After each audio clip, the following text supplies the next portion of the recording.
kita hanya melihat zahirnya. Ya. Ketika musibah datang, ya, kita melihat zahirnya, kita akan menjadi pukulan bagi kita. Tapi kita melihat bahwa musibah ini ada bisa peringatan dari Allah, ujian dari Allah. Allah ingin menjadikan kamu orang yang bersabar. Tanpa ujian kamu tidak bisa terbentuk jadi orang yang sabar. Andaikan tidak ada ujian dari Allah, bisa terbentuk kita dari orang sabar. Dari mana kita terbentuk dari sabar? Ya dari ujian-ujian yang datang kepada kita. Ya. Begitu juga Allah ingin bentuk kita menjadi orang yang bersyukur. Allah berikan kenikmatan, silih berganti kenikmatan datang kita, agar kita menjadi orang yang bersyukur kepada Allah. Jika kita mampu melihat ke perkara tersebut, itu tidak menjadi penghalang.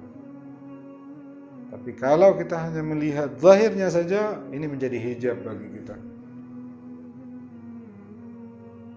Ya. Alam ini semuanya hijab bagi kita, jikalau kita tidak nisbahkan kepada Allah.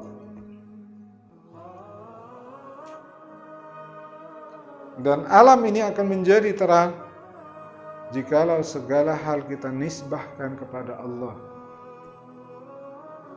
Ya. Saat seorang hamba dia hanya terpaku dengan benda tersebut, tidak ada nisbah kepada Allah, nanti yang akan tumbuh dia akan melihat manusia, makhluk ini yang punya kuasa penuh. Allah tidak ada punya kuasa penuh, sehingga hati dia tertumpu kepada makhluk. Jelas atau tidak? Ya. Ketika musibah datang, dia hanya kalut aja dengan musibah tersebut, dia sibuk dengan musibah tersebut, dia akan akhirnya hatinya bergantung, minta tolong ini, minta tolong ini, minta tolong ini. Ya. Karena dia tertumpu kepada zahir sesuatu itu saja, dia tidak nisbahkan kepada Allah. Hatinya akan kuat bergantung kepada makhluk, dan dia akan lupa dengan kuasa Allah. Jelas atau tidak maksudnya? Ya, lupa dengan kuasa Allah. Tapi kalau dia nisbahkan kepada Allah, maka hatinya akan tidak akan terikat dengan makhluk tersebut.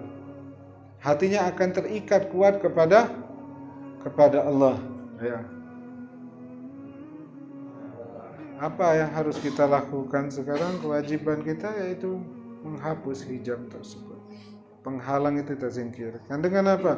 Dengan membersihkan hati kita, dengan memperbanyak ketaatan, menumbuhkan keimanan kita, sehingga penghalang itu hilang dari kita, dan segala hal tidak menjadi hijab kita antara kita kepada Allah.